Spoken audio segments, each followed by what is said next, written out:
Le clonage est intrinsèquement illicite, l'usage de moyens agissant après la fécondation est donc assimilable à l'avortement est immoral, la congélation des embryons est incompatible avec le respect de la vie. Ce sont quelques-uns des aspects développés par l'instruction sur la dignité de la personne, publiée par la Congrégation pour la doctrine de la foi et présentée aujourd'hui aux journalistes dans la salle de presse du Saint-Siège. L'instruction comprend 3 parties. La première rappelle certains aspects anthropologiques, théologiques et éthiques de grande importance. La seconde affronte les nouveaux problèmes liés à la procréation. La troisième se penche sur les nouvelles propositions thérapeutiques impliquant la manipulation de l'embryon ou du patrimoine génétique de l'homme.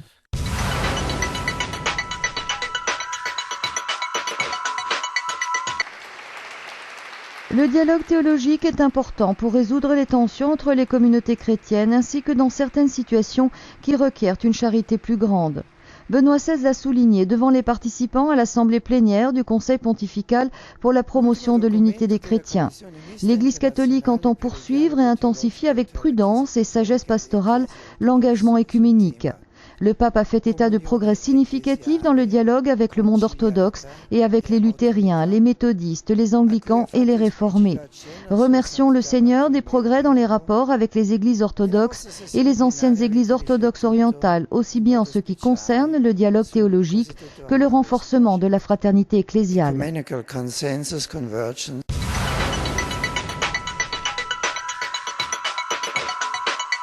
Deuxième prédication de l'Avent en présence du pape dans la chapelle Redemptoris Mater du palais apostolique, le père Raniero Cantalamessa, capucin et prédicateur de la maison pontificale, a poursuivi sa réflexion sur le thème avec saint Paul à la rencontre du Christ qui vient.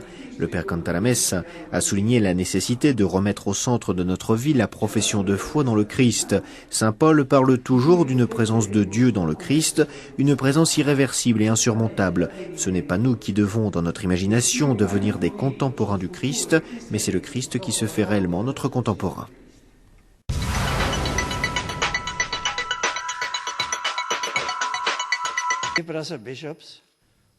N'ayez pas peur d'évangéliser car Dieu est avec vous, a dit le pape aux évêques de Taïwan qu'il a reçus à l'issue de leur visite à Dlimina. Benoît XVI a réaffirmé que l'Église doit être une grande famille et il a souligné l'importance d'être de bons catholiques et de bons citoyens dans la société où l'on vit. Faisant allusion aux fidèles qui vivent en Chine continentale, le pape a prié les évêques de faire savoir aux catholiques de Taïwan qu'ils prient afin que la grande famille catholique chinoise continue de vivre unie. Benoît XVI a encouragé les évêques à répondre concrètement aux besoins pastoraux et aux nécessités matérielles des immigrés.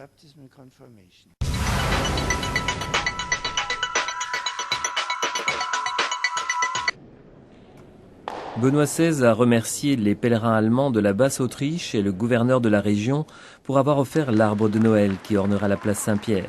Le pape a souligné l'importance des traditions de Noël qui se renouvellent chaque année et donnent aux croyants l'occasion de se préparer spirituellement à la naissance de Jésus.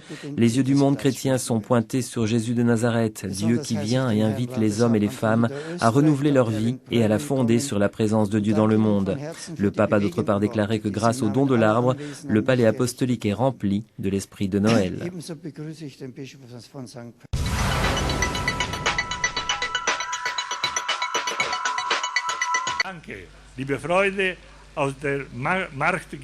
Un signe de la beauté de votre terre, c'est ainsi que le cardinal Giovanni Laiolo, président du Governatorato de la Cité du Vatican, a présenté le grand sapin inauguré samedi après-midi place Saint-Pierre, près de la crèche.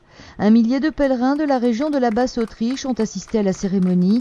Le sapin provient en effet de Gutenstein dans la vallée de Pisting, un sapin rouge vieux de 120 ans et de 33 mètres de haut qui a été coupé fin novembre et transporté à Rome.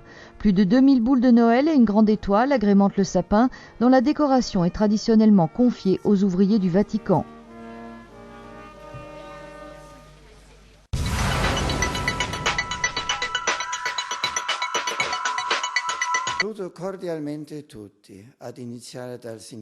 L'Église apporte sa contribution à la promotion de la dignité de la personne et du bien commun de la société, mettant ainsi en pratique la collaboration tant souhaitée entre l'État et l'Église. Benoît XVI l'a réaffirmé lors de sa visite à l'ambassade d'Italie près le Saint-Siège, renouvelant le geste de Pie XII, Paul VI et Jean-Paul II. Depuis ce palais du XVIe siècle dédié à Saint Borromée, le pape a renouvelé ses souhaits de paix à toutes les nations de la terre, y compris à celles qui ne sont pas représentées près le Saint-Siège. Des souhaits de progrès humain authentique, d'entente et de prospérité. Cette visite a eu lieu 2 mois après sa rencontre au palais du Quirinal avec le président de la République italienne et en vue du 1er février 2009, date du 80e anniversaire de la signature en 1929 des pactes du Latran et du 25e anniversaire de la réforme du Concordat.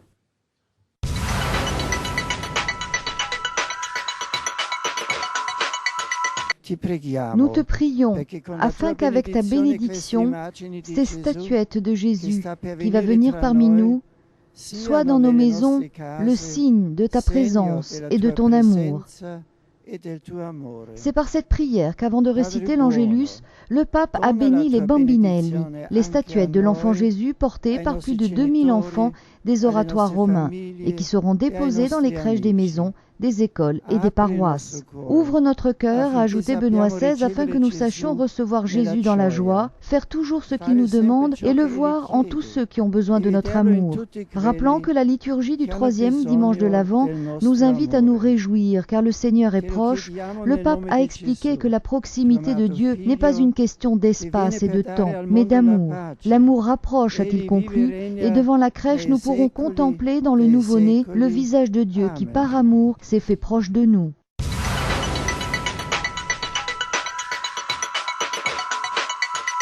À l'issue de l'audience générale, le pape a rencontré les participants au colloque organisé par le Conseil pontifical pour le dialogue interreligieux et par la World Islamical Society, dont les travaux avaient pour thème les responsabilités des dirigeants religieux en temps de crise. Ce colloque s'était ouvert lundi dernier à Rome sous la présidence du cardinal Jean-Louis Torrent, président du Conseil pontifical pour le dialogue interreligieux, et de Mohamed Ahmed Cherif, secrétaire général de la World Islamical Society. Le communiqué final de la rencontre affirme que la religion doit promouvoir la justice, la solidarité et la paix et venir en aide aux plus faibles, notamment les immigrés et les opprimés.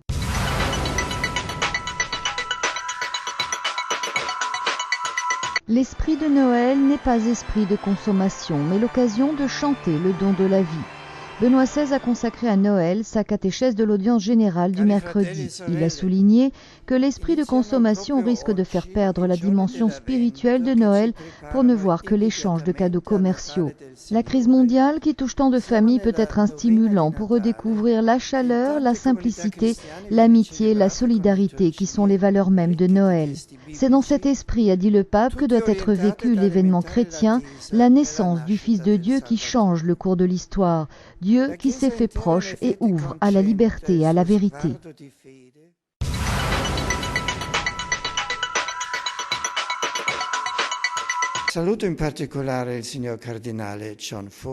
Le centre de télévision du Vatican rend un précieux service à l'Église et collabore avec les télévisions catholiques en Italie et à l'étranger. Benoît XVI l'a affirmé en recevant le personnel du CTV à l'occasion du 25e anniversaire de sa fondation. Le pape a invité à persévérer sur la voie de la synergie entre la technologie et les moyens de communication sociale. Il a souligné l'importance de suivre l'événement liturgique à travers l'œil attentif de la caméra afin de permettre à tous ceux qui ne peuvent être physiquement présents de participer spirituellement. Il s'agit, a-t-il dit, d'une tâche noble et absorbante qui requiert une préparation sérieuse et une véritable harmonie spirituelle avec l'événement.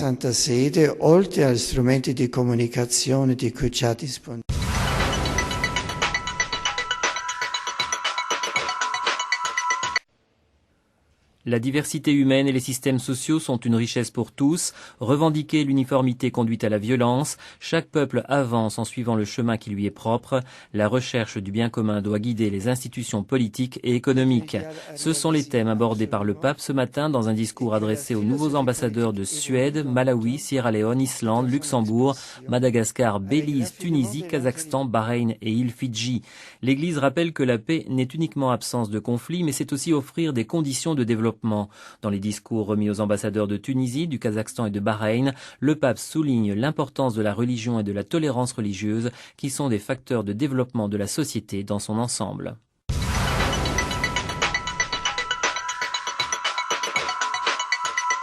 L'actualité vue de Rome cette semaine, c'est entre autres l'audience que Benoît XVI a accordée à quelques 11 nouveaux ambassadeurs près le Saint-Siège venus lui présenter leur lettre de créance. Benoît XVI qui, comme le veut la tradition, a reçu donc un groupe assez large de diplomates auprès du Saint-Siège, non résidant à Rome.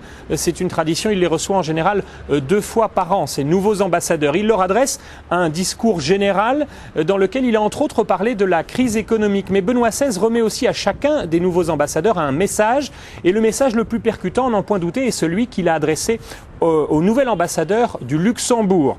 Alors que le pays votait le jour même, eh bien on le sait, une loi en faveur de l'euthanasie, Benoît XVI a fait part de sa très vive préoccupation. Il a insisté pour que les responsables politiques, dont le devoir, on le sait, est de servir le bien de l'homme, mais aussi les médecins et les familles, eh bien pour que cela se rappelle que la décision délibérée de priver un être humain innocent de sa vie est toujours mauvaise moralement et qu'elle ne peut jamais être licite. Et puis le pape a adressé comme un clin d'œil ses salutations au grand-duc Henri de Luxembourg, un catholique convaincu qui a refusé de valider cette loi en faveur de l'euthanasie. Et puis, le Luxembourg est souvent présenté comme un paradis fiscal ou bancaire, et le pape a souligné par ailleurs les responsabilités de ce petit pays, mais aussi des pays riches en général, en faveur du sort des populations les plus pauvres à travers le monde. Le Luxembourg, a-t-il dit, en la matière doit être exemplaire. Et puis enfin, Benoît XVI n'a pas oublié que la libéralisation du travail dominical est en jeu au Luxembourg comme ailleurs. Pensons seulement à la France. Alors c'est un jour pour se reposer le dimanche, a dit le pape, et non pour travailler ou pour consommer, mais bien pour consacrer du temps aux réalités les plus hautes de la vie humaine. Et le pape en a fait la liste: la vie familiale, la rencontre gratuite avec les autres, les activités de l'esprit ou encore le culte rendu à Dieu. Les audiences du pape sont presque terminées. Avant Noël, elles prendront fin. Mais d'ici là, un rendez-vous important est à noter et à suivre sur KTO ce lundi à 11h. C'est le discours que le pape adressera aux responsables de la curie romaine pour les vœux de Noël. Un discours chaque année très attendu. Quant à moi, je vous souhaite aussi de saintes joyeuses fêtes de Noël.